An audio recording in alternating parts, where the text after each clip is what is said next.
So in this lecture we are going to discuss about compression molding. Second, advantages and disadvantages of compression molding. Third, important things to be noted by engineer or student while choosing the material or molding process. And fourth one is film molding or blowing molding process.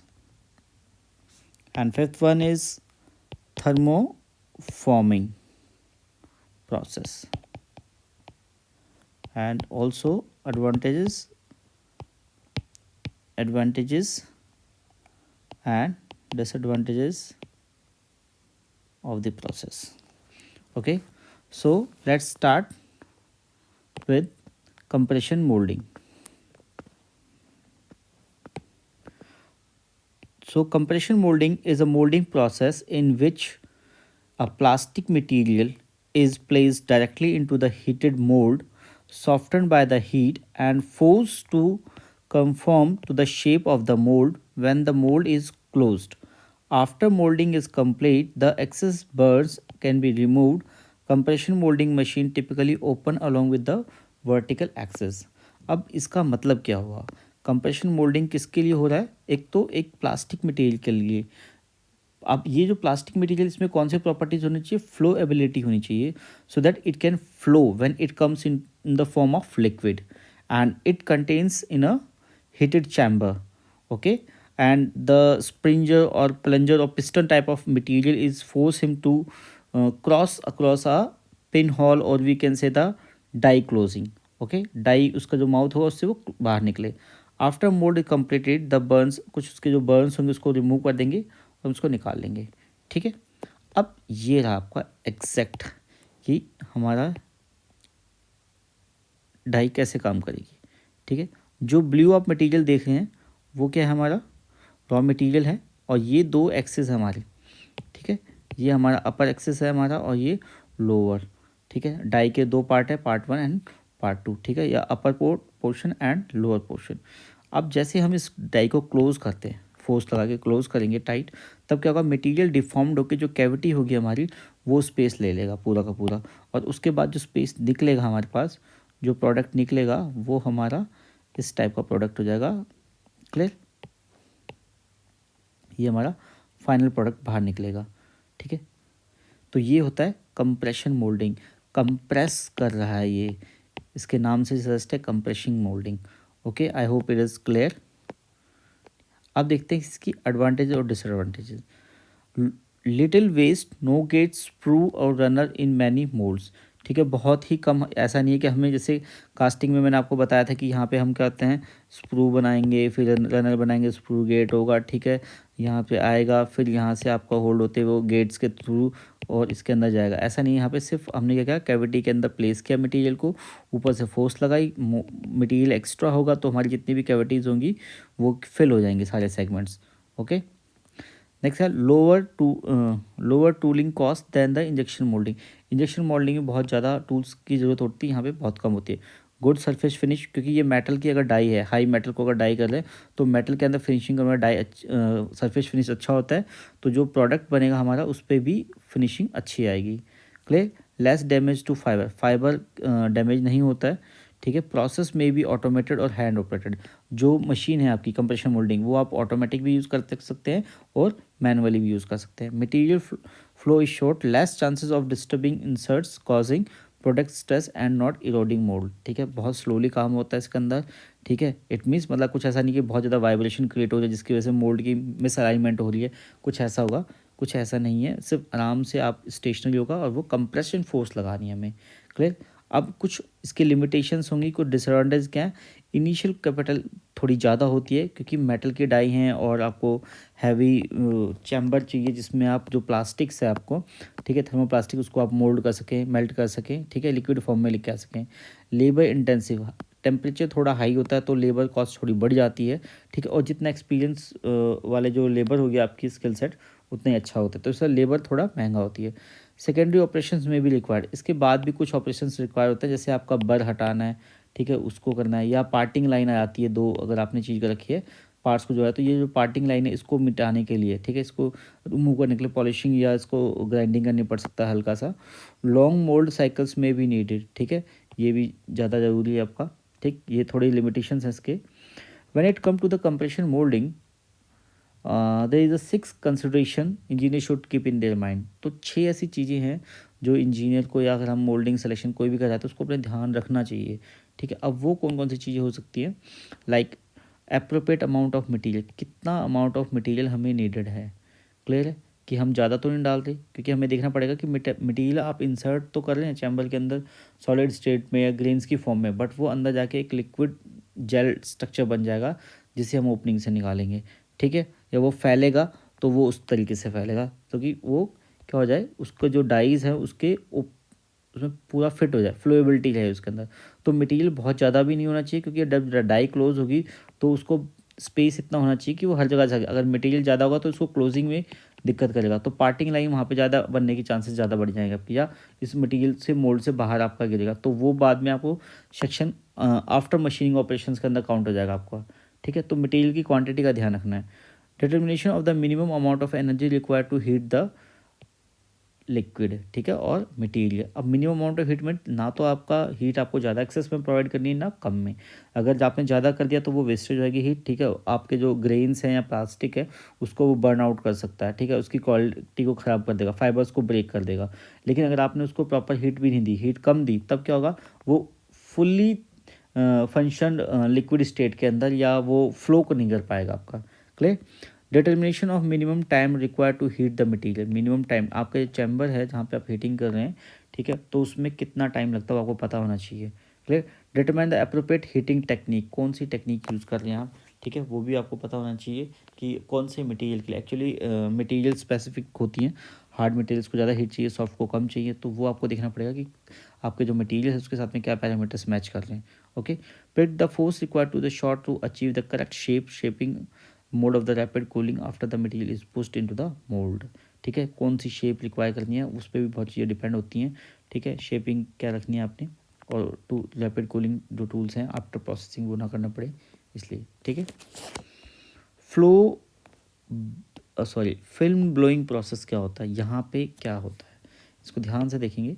One of the most common method of film manufacturing is the extrusion of film, extrusion process होता है ये भी। The process involve extruding the plastic through a circular die followed by a bubble like expansion the main, ठीक है, मतलब वो क्या कर रहा है, एक एक्सट्रूजन में जा रहा है, फिर यहाँ से हम एयर को पास करेंगे तो ये क्या बलून लाइक स्ट्रक्चर बन जाएगा, जब एयर जाएगा इसमें तो ये सारी फिल्म है, और उसके बाद क्या करेंगे हम इसको कंप्रेस कर देंगे, तो ये बाद में इस स्टेप से आ जाएगा। अभी हम देखेंगे इसका डायग्राम में भी डिस्कस करेंगे, अभी देख लेते हैं यहाँ पे क्या लिखा हुआ है, क्योंकि थियोरेटिकल पार्ट भी इंपॉर्टेंट है हमारे एग्जाम्स के लिए, क्लियर। तो देखते हैं क्या लिखा हुआ, द प्रोसेस ट्यूब्स फ्लैट और सजेस्टेड इन वन ऑपरेशन, एक ही ऑपरेशन में बन जाती हैं दोनों। Adjusting film with the thickness of controlling the amount of air in the bubble extruder output and take the speed, जो मैं आपको बता रहा था कि वो जो बलून बनेगा उस पर ही, उस पर थिकनेस पे डिपेंड करेगा। Eliminates and effect of such as band cuts even temperature cause भी फ्लैट डाई, ठीक है, वो हमें एडजस्ट करने पड़ेंगे, भाई हमारे टेम्परेचर कितना है, बैज, ठीक है, अनइवन कोई वो नहीं आ रहा है हमारे पास, सेक्शन तो नहीं है, वो हमें निकालने पड़ेंगे। Biaxial orientation capability allow uniform mechanical properties, अगर आपका जो स्ट्रक्चर है वो यूनिफॉर्म होगा तो इसका यूनिफॉर्म का मतलब क्या है कि हर जगह पे सेम प्रॉपर्टीज़ वो शो करेगा, हर सेंटीमीटर स्क्वायर पे या इंच स्क्वायर पे, okay. Blow film extrusion can be use to produce co extruded multi layer films of higher barrier application such as food packaging, food packaging के लिए भी वहाँ पे काम करते हैं, ठीक है। अब इसका देखते हैं हम diagram, this is the diagram.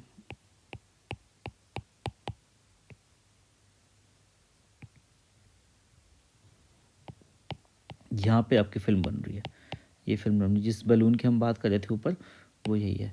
देखो यहाँ से जब अपना मटेरियल यहाँ से जाएगा और यहाँ से हॉट एयर्स यहाँ पे जब जाएंगी तब क्या करेंगे, इस प्लास्टिक को क्या करेंगी, एक्सपेंड करेंगे, यहाँ पे फोर्स लगेगी सारी की सारी, ऐसे फोर्स लगेगी जब तक कि, और ये जो जो आपकी जो प्लास्टिक है ये क्या करेगी, ये जो बाउंड्री है इस सिलेंडर की, इस पर जाकर स्टिक हो जाएगी, और बीच में क्या है, एयर है, होलो बनेगा सेक्शन आपका, बट यहाँ पर जब आइडल रोलर्स आएंगे, यहाँ पे निप रोलर आएगा तो ये क्या करेगा, दोनों एजेस को, इस वाली एज को इसको कंबाइन करके एक ही रोल बना के बाहर निकालेगा। फिर आइडल रोलर की हेल्प से हम इसको रोल जो होगा फिल्म उसमें हम रोटेट कर लेंगे, बस ऐसे हमारा बन जाएगा। बट यहाँ पे ये हॉट है, इससे बाहर निकलने के बाद ये कूलिंग हो जाती है और ये कूलिंग प्रोसेस होता है इसका। ठीक है, कोलैप्सिंग फ्रेम्स होता है, ये क्या करता है, इसको वी टाइप से कंप्रेस करने में हेल्प करता है। ठीक है, ब्लो लाइन के अंदर ब्लो फिल्म एक्सट्रूजन क्या होता है, एक बार फिर देख लेते हैं, कुछ पॉइंट्स रह गए थे उसको ऐड किया गया है। अगर आपको लेक्चर पसंद आ रहा है, ठीक है, हेल्पफुल लग रहा है और आपके एग्ज़ाम से रिलेटेड है, तो प्लीज़ लेक्चर को लाइक कीजिए, शेयर कीजिए अपने फ्रेंड्स के साथ में, सो दैट उनको भी कोई प्रॉब्लम ना हो, इधर उधर डाटा ना ढूंढना पड़े ज़्यादा। ठीक। Blow film extrusion is the plastic melt in generally done through a vertical annual slot die thin extruder wall. Air is sent through the hole to centre of the die to make the tube is flatted like a balloon. जो हमने बात की थी ऊपर कि जब air जाएगा तो क्या करेगा उसको, अगर यहाँ से अगर एयर अगर यहाँ से अगर एयर इंसर्ट करते हैं तो ये इस टाइप से उसको फुला देगा। ठीक है, the hot film is cooled by high speed air rings that blowing air. ठीक है, the air rings is attached to the top of the die. The following steps will be there. The film continue upward movement until it pass through the nip roller, जो हमने बात की थी nip roller की, यहाँ पर यहाँ तक जाएगी। ठीक है, roller here the tube is flattened to create flat film tube. This flattened tube also known as collapsed tubes. It return to the extrusion tower via rollers. Air exchange present in the bubble takes place into a higher output line. This is called IBS, internal bubble cooling. The flat film is then left into the edge are trimmed to form two flat films wound into the rolls. देखो यहाँ पे rolls की form में इकट्ठा हो रही है। Clear? The tubular film is sealed over the entire width of the film as it cut to the perforated to form a bag. ठीक है, this process is performed at a later stage as a part of the blow film process. ठीक है, तो ये सारा का सारा process है। अब थर्मोफॉर्मिंग क्या होता है भाई, किसी को पता है? पहले अगर किसी को पता है तो प्लीज़ कमेंट बॉक्स में बताइए क्या होता है। चलिए आप जब तक बताइए, जब तक हम देखते हैं कि थर्मोफॉर्मिंग क्या होता है, लेकिन प्लीज़ कमेंट बॉक्स में बताइए अगर आपको पहले से पता है तो। Thermoforming is a manufacturing process in which sheet of plastic is heated to a flexible forming temperature. It means कि वो थोड़ा फ्लैक्सिबल हो जाए तब तक उसको हीट करेंगे। Formed into a specific shape of the mould and trimmed into create a usable product. ठीक है, foil when referring to a thinner gauge or certain type of material is heated in an oven to sufficient high temperature to be stretched into a oven or a mold or cooled into a finished shape can do a simplified version of that vacuum forming. It means ये कहता है कि कोई आपका sheet है suppose, ठीक है, आपने इसको क्या किया, हीटअप किया, उसके बाद आप इसको अगेंस्ट वैक्यूम या किसी से प्रेस कर रहे हो और जो भी उस चीज़ की प्रोसेस, जो भी वो शेप है वो शेप को ले रहा है बाद में। ठीक है, आपके उसको बोलते हैं थर्मोफॉर्मिंग। डायग्राम देख लेते हैं और ज़्यादा क्लियर हो जाएगा। ठीक है, पहले डायग्राम डिस्कस कर लेते हैं। जैसे मैं बता रहा था आपको, देखो ये हमारा क्या हो जाएगा, जिस वो हमें शेप चाहिए। ठीक है, ये हमारा डाई लगा लो आप। ठीक है, positive mould heated plastic sheet, ये रेड कलर की जो दिख रही है आपको, ये हीटेड प्लास्टिक शीट है। ठीक है, इसको इसके ऊपर प्रेस करेंगे यहाँ पे। ठीक है, उसको यहाँ पे प्रेस करने के बाद क्या होगा, जब यहाँ पे प्रेस हो जाएगी तो हीटअप भी करेंगे इसको, ये सॉफ्ट हो चुकी है और यहाँ से प्रेशर लग रहा है, ये प्रेशर लग रहा है यहाँ से। ठीक है, डाई क्लोज हो रही है हमारी। अब जैसे ही ये डाई क्लोज करेंगे, ये प्रेशर लगाएगा तो ये वाली शेप को एक्वायर करेगा ये। ठीक है, जो नीचे हमारे मोल्ड की बनी हुई है। जो रेड कलर आप देख रहे हैं यहाँ पे, ये हाई वेलोसिटी के साथ में आ रहा है। तो अब ये क्या, जो ये बेंड हो चुका है और ये जैसे कूल होगा वो क्या हो जाएगा, अपने आप को सॉलिडिफाई करेगा, उसी स्टेज में रुक जाएगा जहाँ पे था। ठीक है, ये वैक्यूम ड्रॉन हो रहा है यहाँ से। ठीक है, कंप्रेस करके इसकी जितना भी है और स्ट्रेच करेगा, उसको फोर्स लगाएगा इसकी तरफ चिपकने के लिए। ठीक है, इसको बोलते हैं थर्मोफॉर्मिंग प्रिंसिपल। ठीक है, thermoforming is a different form of injection moulding, blow moulding, rotational moulding and other process. Thin walls thermoforming is primarily the production of disposable cups बनते हैं, containers, lids, trays, blister packs, clamshells and other product for the food and medical, journal, retail industry. Heavy walls thermoforming include a wide variety of parts such as vehicle door, dashboards, refrigerator liners, commercial vehicles, bats and plates, base plates etcetera. Okay, बहुत सारे और भी products हैं जो हमने combine नहीं किए, but इतने सफिशिएंट है आपके थ्योरी एग्जाम में लिखने के लिए। क्लियर? डायग्राम हमने डिस्कस कर लिया, आई थिंक आपको समझ में आ ही गया ये। क्लियर है? अब थर्मोफॉर्मिंग की एडवांटेज क्या थी? Low machine cost, low temperature requirement, low mould cost, low pressure required, large part easily formed, क्योंकि यहाँ पे क्या है, देखो ये ओपन स्पेस है तो जहाँ छोटे से बड़ा, बड़े से बड़ा पीस आप बना सकते हैं। ठीक है, fast die moulds, high cost of raw material, क्योंकि देखो रॉ मटेरियल की जो कॉस्टिंग है ना वो आप हाई और ज़्यादा जब बना सकते हो, पॉज क्वालिटी, कि आपको क्वालिटी क्या चाहिए और स्ट्रेंथ।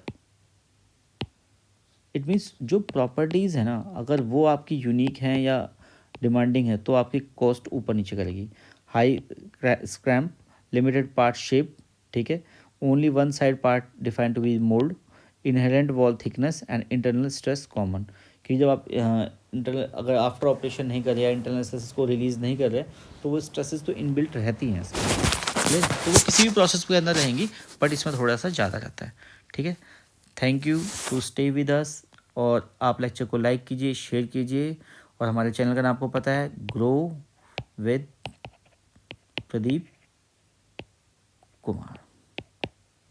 ठीक है, थैंक यू सो मच।